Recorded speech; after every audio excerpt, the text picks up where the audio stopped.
Welcome to the Black Entrepreneur Experience podcast, inside the business, buzz, and brilliance of Black entrepreneurs. Here is your host, Dr. Frances Richards. What happens in Vegas goes all over the world on Black Entrepreneur Experience episode number 468. Thank you for joining us as we elevate the Black Entrepreneur Experience by interviewing CEOs, thought leaders, innovative thinkers, and Black entrepreneurs across the globe. I'm your host, Dr. Frances Richards. Our next guest is shaking up healthcare, ensuring doctors get their fair pay, benefits that they deserve, and live a better life. Welcome, Ethan Nkana. Thank you for having me, Dr. Richards. I'm delighted to be here with you. I am so happy that you joined us, and I can't wait to hear your story. I've given our audience such a brief bio. Why don't you fill in the gaps and share with our audience what you'd like them to know about you and your business? Yeah, thank you for the introduction. That's so kind of you. So by way of background, I'm a lawyer by training. Don't hold that against me. I never practiced law. So my mom is a doctor, and I went to law school with the hopes of becoming a hospital CEO. And what I didn't anticipate was in 2019, I got laid off for the first time. Well, the only time in my career, but I got laid off from a six-figure corporate job, and I was lost professionally. And that was the catalyst to starting what I do now, Rocky Mountain Physician Agency, where I'm a talent agent for doctors. And my job is to negotiate doctors' contracts for the most money and for the employers that are the best fit for the doctor. Not that different from your favorite actor, athlete, movie star, you name it. How did you raise the money to start the business? Yeah, so actually, I probably did it the worst way possible. So I was working in a job between getting laid off and starting RMPA. And if I would have stayed at that job for a full year and then plus a couple of months, I would have gotten a $15,000 bonus. But that job was so toxic for my mental health that I left 3 months before I got my bonus. So what I had been doing is saving money religiously for about 6 months up until I quit that job, knowing I was going to launch RMPA. What I did was I saved up a couple of bucks, cut my expenses down to the bare minimum, and then gave myself a 6-month runway to make my first dollar for the business. So admittedly, the startup costs were really low because it's a service-based business, which I'm really fortunate about. But the goal for me was I wanted to turn revenue in 6 months starting the business. So what's interesting, Ethan, is even though you mentioned you were laid off, you had an exit plan. So it's almost like you planned your layoff.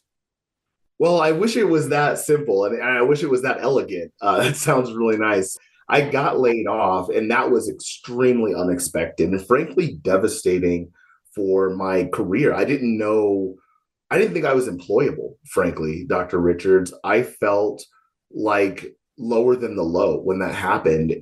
At the same time as all of that was happening, I was having this idea, why don't doctors have agents like professional athletes? But I knew I wasn't quite ready to launch. So I took another job for about 11 months as a gap. One, to your point, to save some money so that I could go without some income for a few months. But secondarily, to be able to flesh out this idea that I had. So I was doing two things at once. I was working a full-time corporate job and at night working on building the infrastructure for RMPA. And you launched, if my timing is correct, you launched during COVID. Not my smartest decision, Dr. Richards. I launched in the middle of COVID in July of 2020. So I want you to fill in this gap. Thank you, COVID, because. Thank you, COVID, because I had the opportunity to practice working from home before I went on my own and was fully working from home. When I first started working from home, I felt rudderless. I didn't have structure. I had always worked in hospitals. And so I was always used to going to a job, having a ton of coworkers, having people that reported to me, And so working from home was a completely new paradigm for me for work. I will never go back to an office after this. Like, I love working from home. I will never go back. Even, when as RMPA grows, we bring on team and agents, we will be fully remote. There will never be a time where we have an office. So thank you, COVID, for one, allowing me to build that muscle of working from home, but two, for giving me the opportunity to realize there's a whole nother way to work. Absolutely. Who is your ideal client? My ideal client is not as much a profile as is a mindset. The mindset that works best for the doctors that I work with, or the doctors who have the most success, is doctors who want to advocate for themselves, doctors who believe I deserve better, and frankly, doctors who are frustrated. The way that the litmus test that I give doctors when I talk to them for the first time is, and it probably works outside in your corporate job as well. If you go to your employer and ask for modest updates to your contract, your salary, compensation, and your employer says no to everything, what will you do? If the answer is, well, I'll just go back and do my job, you're not the right fit for us. And we're not the right fit for you, right? You're going to be disappointed because we can't help you. For us, it's the doctors who say, Ethan, I'm fed up. I deserve better. And if they won't give me what I deserve, I'll go across the street and do it there. And I'm sure you have many success stories. Tell us the success story. And by all means, don't give us any names or information that would jeopardize that client or your business. Sure. But give us a story around one of your success stories. Yeah, I'm so glad you asked that. I worked with a group of all women doctors not too long ago, and they called me and said, Ethan, we are employed by a large national health system. We feel powerless. We know that we're underpaid. We want to go private practice. I said, hold on. Let's see first if we can help make things better where you are. So what I did was I came in, worked with these doctors, had a conversation with their employer. But more important than that, I got offers from all of the competitors in town of their employer. And then I went to the employer and said, hey, these doctors need to be paid more. And if they aren't paid more, they're going to walk. Employer said, nope, we can't pay them. It's not in the budget. And if we pay them anymore, we're going to end up in prison, yada, yada, yada. So you cut to the final scene of the negotiation, and the CEO of their current employer calls me and says, Ethan, what number do we have to hit? And so I just said the highest number I could. And all of those 6 doctors ended up making $100,000, at least $100,000 more in their annual base salary as a result of working together. And then the natural question would be, well, how do I get paid? I get paid by negotiating my fee into their contract. So while those doctors are making $100,000 more, $160,000 more for a couple of them, I negotiated a $40,000 bonus into their contract. And then less than half of that bonus went to pay my fee. So not only do they make $100,000 more for the duration of that contract, I negotiate my fee into their contract so their employer pays. So doctors don't have to worry about, well, I'm going to make all this money. Who's going to pay for it? Your employer's going to pay for it. Don't worry about it. That's a brilliant, brilliant model. Thank you for that. I want you to have a monologue, and I want you to name this person, living or not. This person has inspired you so much. Who is that person, and what are you saying to that person? It's the person I talked to yesterday morning. It's my mom. My mom is unequivocally my inspiration for the work that I get to do. And I think the cool thing about how everything's turned out, despite getting laid off and feeling like I was at rock bottom in my career, now I feel as though I'm living the most true version of myself in my work. And the cool thing is, like, when I work with doctors, I see my mom on the other side of that. So it doesn't feel like just a job. It doesn't feel like just an occupation. It feels like my calling. I get to work with people that I admire so deeply, like my mom. And actually, she was the first one when I started the business. My mom was the first one to point out, and I had zero awareness. I don't want to take any credit for this. She said, Ethan, you need to pay special attention to women doctors. There's a pay gap, there's disparities that we deal with that others don't. And she was right. The data bears that out. And I have done so much research and found so much data on the salary gap for women doctors because of her planting that seed. And so now I get to help doctors like her make more money, be happier in their jobs, be more content and fulfilled in their careers. So my mom unequivocally and hands down is my inspiration. Is your mom still practicing as a physician? So my mom is an anesthesiologist by training. Now she works as a medical director with Blue Cross Blue Shield. So now she's kind of gone into like the administrative side of healthcare on the insurance side.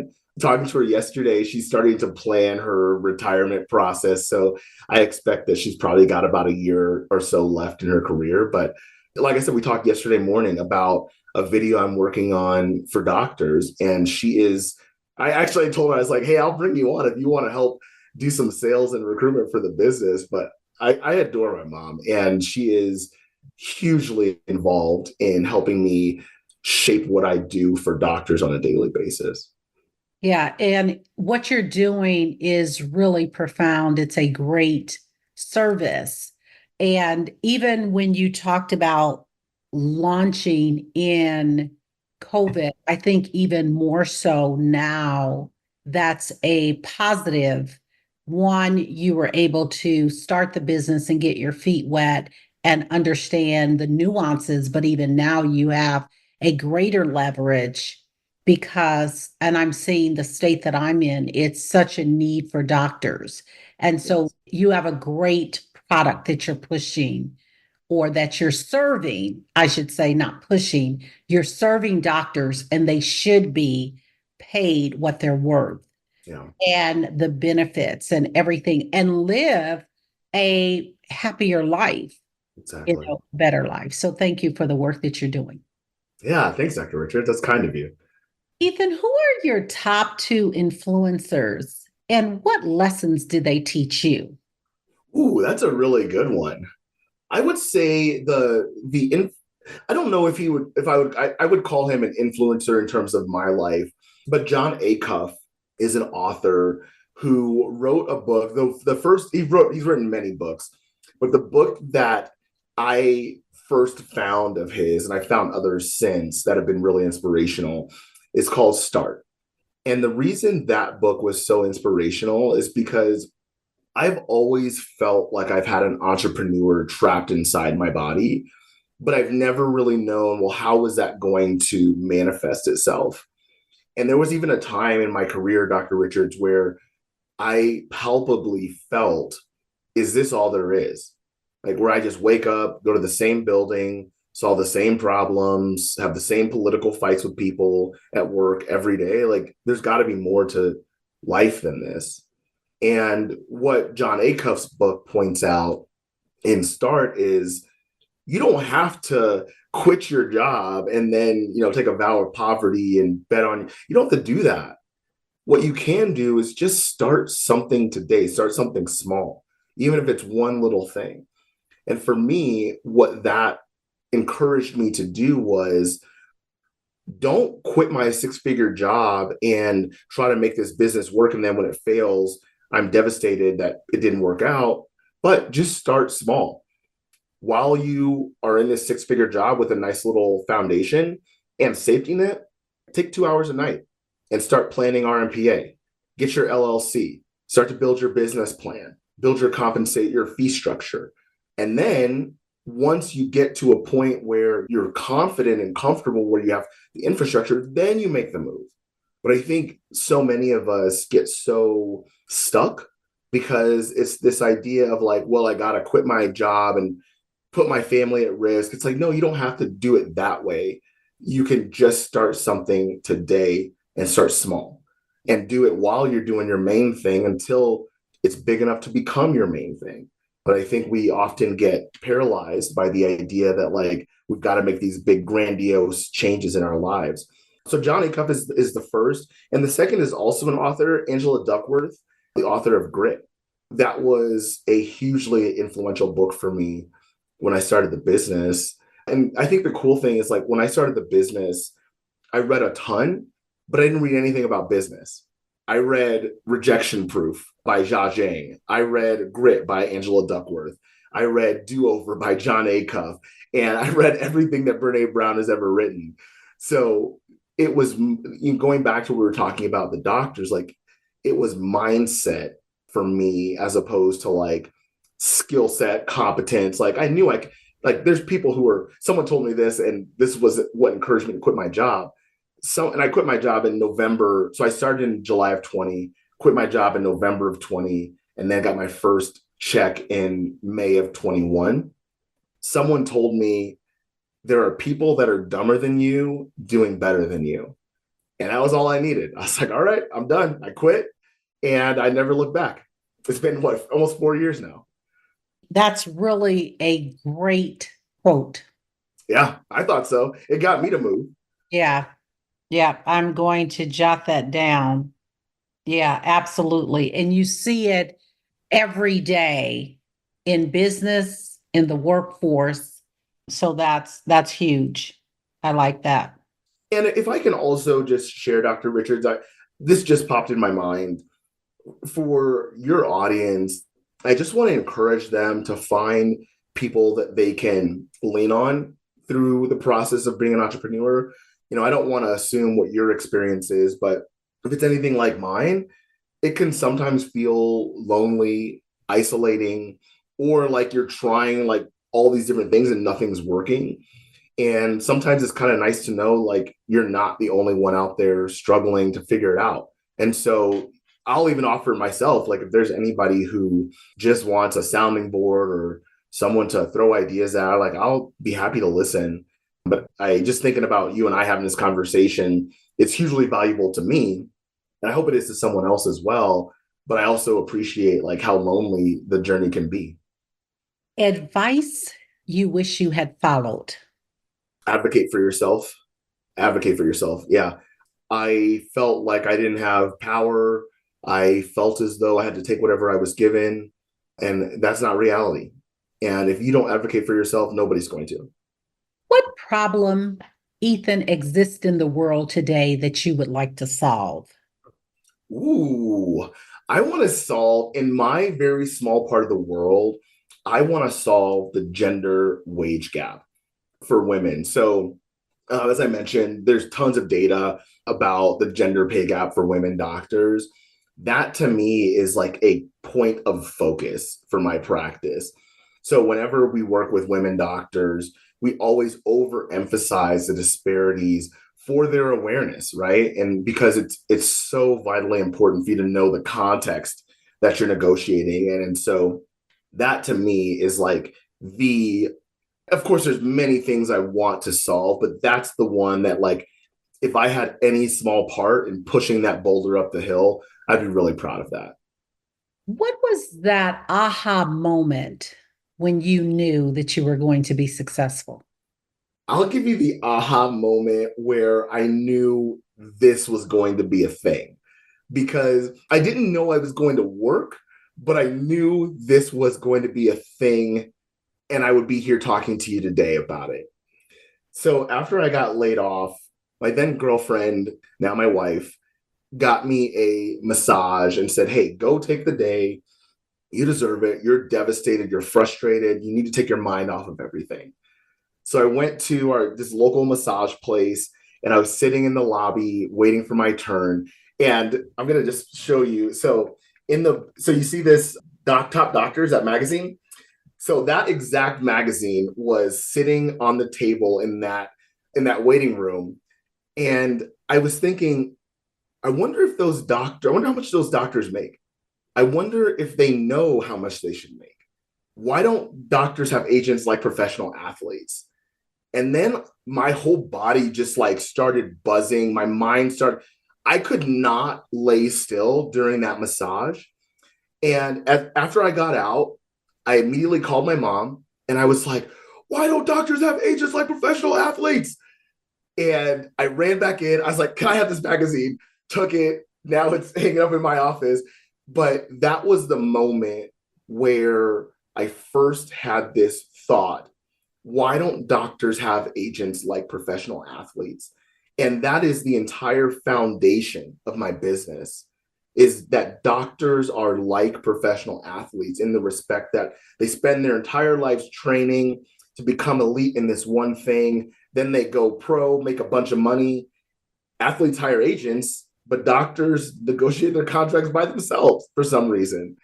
And so my view is that doctors should have agents in the exact same way that professional athletes and actors and all of those people have agents. And so my view of the world is agency should be ubiquitous for doctors. And that moment, seeing that magazine, that exact magazine sitting on that table, sparked a question that is now the foundation for my business. That is awesome. What is your zone of genius? Ooh, I think where I thrive is finding out the things that are relevant versus not. So a lot of times I'll talk to doctors and they may say all of these different things about their contract or their practice and what they want in their contract. And my job is to find out what are the things that are vitally important and how do we translate that into a way that hospital executives will understand. And a lot of times, I think there's a disconnect in understanding, perspective, priorities. And so doctors will say, these are the things I want and are really important to me, but they have nothing to do with what's important to the hospital executive. But having been a hospital executive for 15 years, I know what's important to them. And so I have the good fortune of being able to find what matters to my doctors most, and then take that and translate that into a way that we can articulate it in a contract for the hospital executives. And so sometimes it's like trying to put together a puzzle of like, okay, and as you know, doctors are not a monolith. So it's like, well, just because you're a 35-year-old family medicine doctor doesn't mean you're like any other 35-year-old family medicine doctor. Your skills, your goals, your values are different. And we need to make sure that we honor those priorities in your contract. And I think I do a really good job of finding out what's truly relevant, what matters, and prioritizing that, translating that in a way everybody can understand. Someone is listening and they're saying, I need your services. How do they connect with you? Yeah, great question. So I say the best way is to send us an email and just let us know what we can do for you or that you want to talk with us. So my email is my first name, Ethan at rmpa.co, Robert Mary Paul Adam.co. We also are very active on social media, Instagram, LinkedIn. If you search physician agency on Instagram, you'll find us. And if you search my name on LinkedIn, you'll find me there as well. And we give a ton of tips on how doctors can prepare themselves for contract negotiations. And is that the same for individuals just starting out or in the medical field, or are you only the agent for seasoned doctors? Yeah, great question. We support doctors from residency to retirement. So we do a ton of education for doctors who are in residency and fellowship and prepare them for success in their first contract. And we work with doctors who are well into their careers and renegotiating their contracts as well. Thank you for that. Let's talk about legacy. When it's all said and done, Ethan, how do you want to be remembered? I want to be remembered as the preeminent thought leader in terms of physician contracts in the country. So when you talk about a doctor's contract or compensation, the first name I want you to think of is RMPA, because we are the experts in helping doctors negotiate the highest salaries in the country. And so to me, that's what I see this becoming is I want this to become a nationwide agency where we represent doctors in contract negotiation, residency to retirement, coast to coast, and our doctors, data-driven, make more money than any other doctors in the country.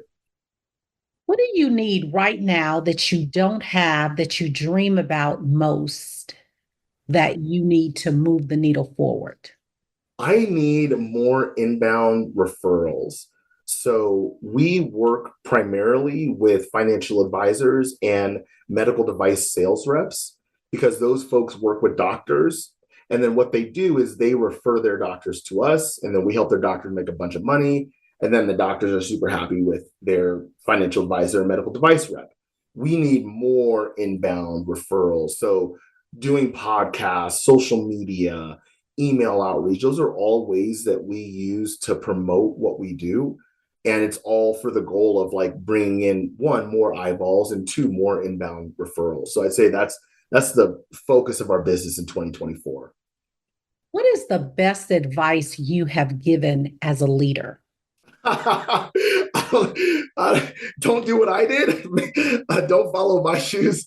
Yeah, wow. I don't know that I've given good advice necessarily, but yeah, don't do what I did. Don't quit your job in the middle of a pandemic. That wasn't smart. But what I would say is like from where I am now, like bet on yourself.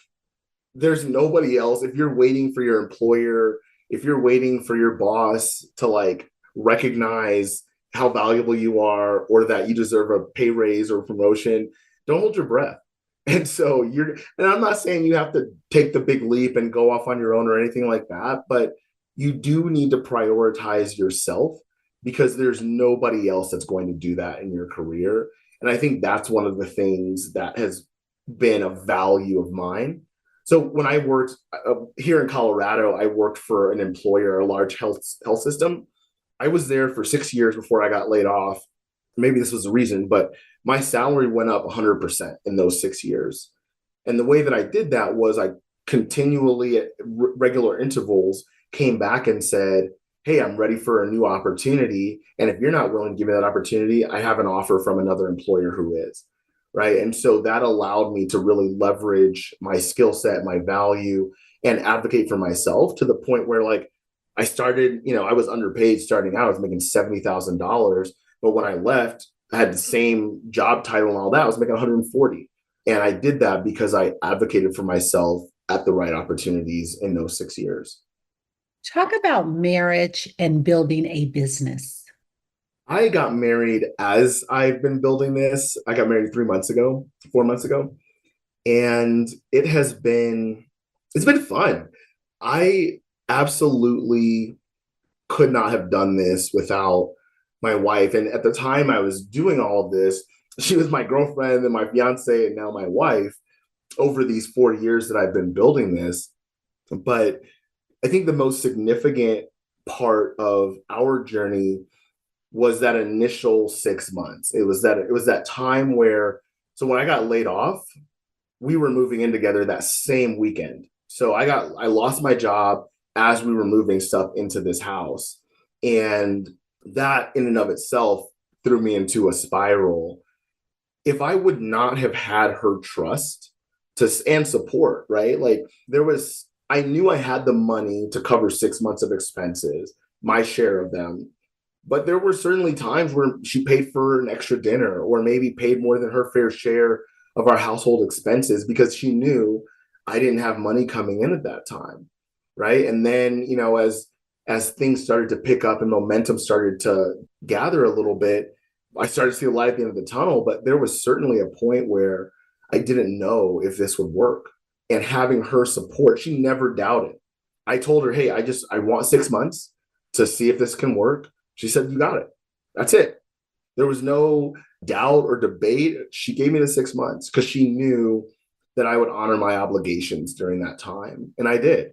So I'd say like having someone that trusts you and sees your vision is hugely valuable. And I could not have done it without my wife. Say her name and give a shout out to her. Yeah, Erin Elizabeth Lindley. So she goes by Liz, but I call her Erin. That's her first name. But yeah, Erin Elizabeth Lindley. That's my better half. Thank you for that. Talk about mental wellness and managing a business. Wow. That's probably the most important part of managing a business because, you can have a great product, you can have a great service, but there's always going to be ebbs and flows that you have to navigate. And so for me, what that looks like is I keep a support team around me. I have a personal trainer who I see twice a week so that I know I'm breaking a sweat consistently and making sure that I'm in the right headspace. I have a therapist who I see once a month. And if I need to see her more frequently because something's going on in the business or in life, I'll do that. But I have a therapist. I also have a business coach who can point out the blind spots. Or for me, it's a lot of mindset stuff. Like, hey, Ethan, you didn't follow up with this company that wants to partner with you. What gives? And then, peeling back the layers, it turns out I didn't feel like I was a big enough business to work with them. So it was self-limiting beliefs. And so I can say with certainty that I keep a team around me who focuses on keeping my mental health in top notch. And then for me personally, multiple walks a day. So we just got a treadmill this year so that when there's 6 inches of snow on the ground, I can get some walks in because that's a super important part of my day. I've also in the last year started meditating. I can't, so my father-in-law does like the eyes closed and total silent meditation. I can't do that, but I do visual guided meditations on YouTube that are 10 minutes long whenever I'm feeling kind of that stress or high anxiety. And that's another way that throughout the day I can just stay balanced. How do you vet people that work for you? How do you vet your team members? Yeah, the first thing that I do is a ton of research.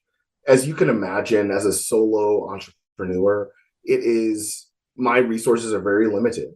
And so I don't have the money to waste on bad service or companies that don't fully understand what we do.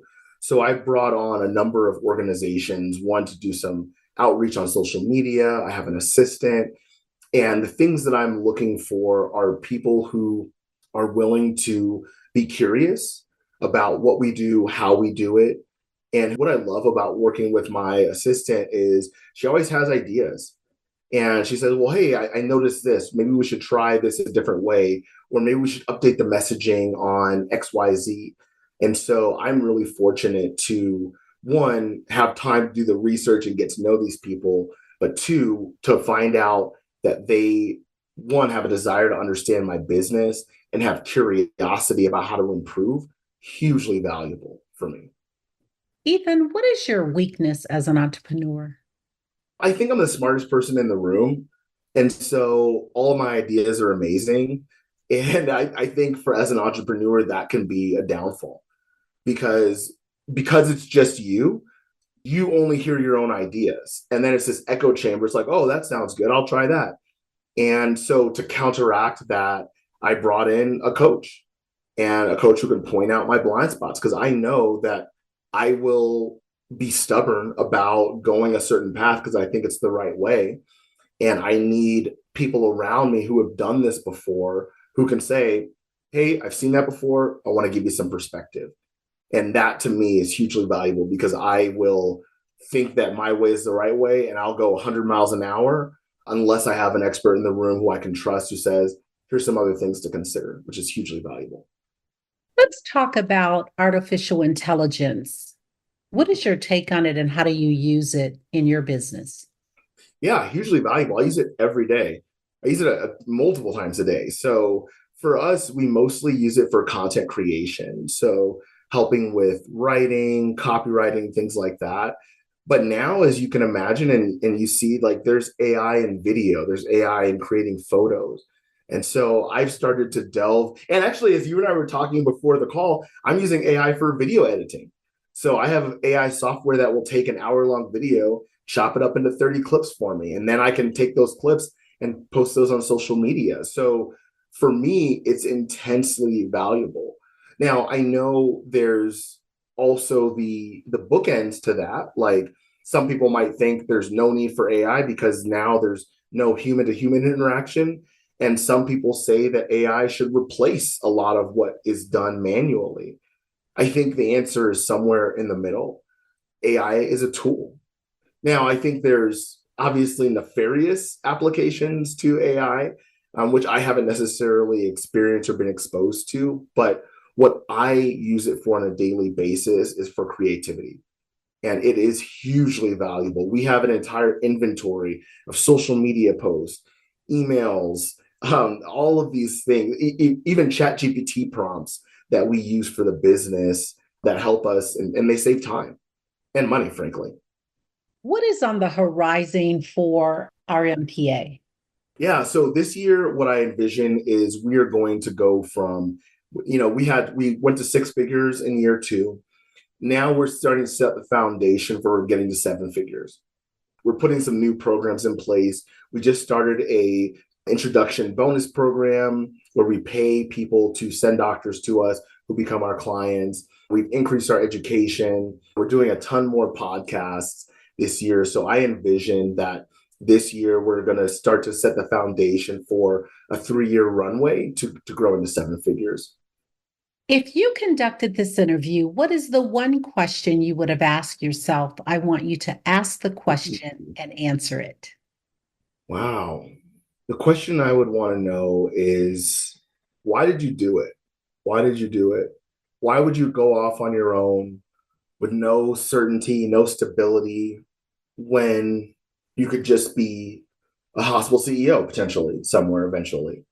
I feel like there was more to life than getting up every day, going to the same building, having a boss tell me what to do, and knowing that no matter how hard I work, I was not going to make any more money than my salary, no matter what.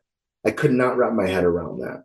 And whether I fail, whether I am successful, I want it to be because of my effort and because of how hard I worked, not because of my political savvy in the workplace or because I went golfing with the right people at my job.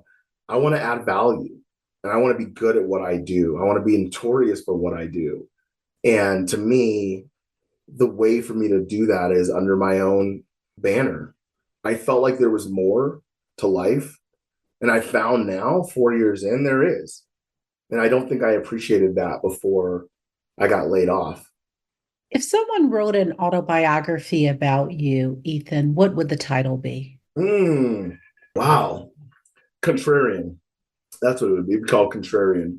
I think I have a natural instinct that to like go against the grain. So as an example, my mom, when I was in law school, I tore my patellar tendon, which is the tendon that connects your shin to your quadriceps. And that tendon helps you with your ability to flex your knee, like bend your knee. And I was seeing a doctor and the doctor or the physical therapist, and they said, we need to get you to be able to bend your knee at 90 degrees, or else we'll have to go in and do another procedure to get all the tissue out of there so that you can move your knee. So my mom said, well, Ethan, you're only at, 70 degrees. You need to prepare for having that second surgery. And so I worked even harder and I got to 90 degrees. And I said, hey, Mom, guess what? I'm at 90 degrees. I don't have to have a second surgery. And she said, I knew I had to tell you that you wouldn't get there in order for you to accept that challenge and motivate yourself to get there. And so when someone tells me you can't do that, or this is the way it's always been, that to me is a green light to say, all right, let's change that. I love that. What is your favorite quote or saying? Ooh, that's a good one. So when I got laid off, during that time, relationships were so important to me. And if I can give any advice to somebody else who might be going through that, talk to other people about it. And it sounds counterintuitive because for me, that came with like a lot of shame and embarrassment. But I found when I talked with people about the experience of getting laid off, I always felt better after the conversation. I always felt seen and less isolated. And as a result of that, I took all of that advice that I got over those few months of being laid off and put it into like this little book. And the quote that comes to mind that I think about is, it's in Latin, it says, per aspera ad astra, through hardship to the stars. And the reason I like that particular quote is because I couldn't have got here without losing my job. My wife often reminds me that I would have never, and I know this, I would have never had the guts to start RMPA without going through that experience of having the safety net pulled out from under me. And what I didn't fully appreciate is that experience of getting laid off and feeling as though I was lost was necessary. And as per Ad Astra says, like, you have to go through that hardship in order to make it to the stars. And to me, that perfectly embodies the experience of becoming an entrepreneur. It's going to be tough, no matter who you are, what your product is, how good of a salesperson you are. It's going to be super hard. And if that part of it is necessary in order to get to where you believe you can go. Ethan, what is the biggest takeaway that you want our audience to leave with today? Advocate for yourself and talk about your salaries. Talk about your salaries at work with your coworkers because, one, it's not illegal. It's actually illegal for your employers to tell you cannot talk about your salaries. So talk about your salaries at work. And secondarily, sometimes you need to go to grow. Your employer may not value you the way that you think they should. If you're going to wait around for them to offer you a salary raise or promotion, don't hold your breath. Sometimes you need to go to grow. We've come to the part of our interview. It's called Rapid Round of Fun. I'm going to ask you a series of questions, and I'd like you to give us very quick answers. If there's something you desire not to answer, feel free to say pass. Sure. You ready for the Rapid Round of Fun? Let's do it. I'm ready. Your first job. I was a janitor in 7th grade in my middle school, and I did it because our janitor got fired or let go, and I needed to make some extra money. I thought it would be a cool way to make a couple bucks, so I did that. Your favorite color. Yellow. Your ideal car. I want to say a Mercedes-Benz G-Wagon, but that feels kind of cliche, but I'm going to go with it. Mercedes-Benz G-Wagon. The last movie you saw. Ooh, I watched a movie yesterday. I watched Training Day yesterday. You relax doing what? Editing videos. Your favorite singer or rapper. Ooh, Kendrick Lamar. Your favorite dance song. Ooh, I want to say Hokey Pokey. Your favorite comfort food. Fried chicken and macaroni. Oh my goodness. That's amazing. What food you eat every week, no matter what? Protein. I have protein after workouts every week, no matter what. And I would say I have Chipotle weekly. Workout or hit the couch? Workout. Ethan and Nkana, thank you so much for joining us on Black Entrepreneur Experience Podcast. Before we let you go, share with our audience the best way for them to connect with you and to do business with you. Feel free to leave all your social media handles. Yeah, thank you so much. This has been such a delight, Dr. Richards. Where you can find us, first and foremost, is on our socials. On Instagram, Physician Agency. On LinkedIn, it's my first and last name.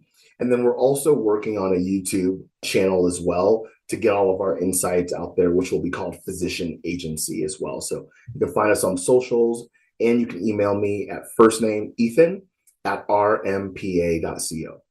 Thank you, Ethan. That's a wrap. Thank you for listening and subscribing to Black Entrepreneur Experience. We would love for you to leave a review and rating on iTunes and share with your friends. For show notes and more episodes, go to www.beepodcast.com. Join us next Wednesday, and remember, green is the new black. So keep your bank accounts and your business in the black.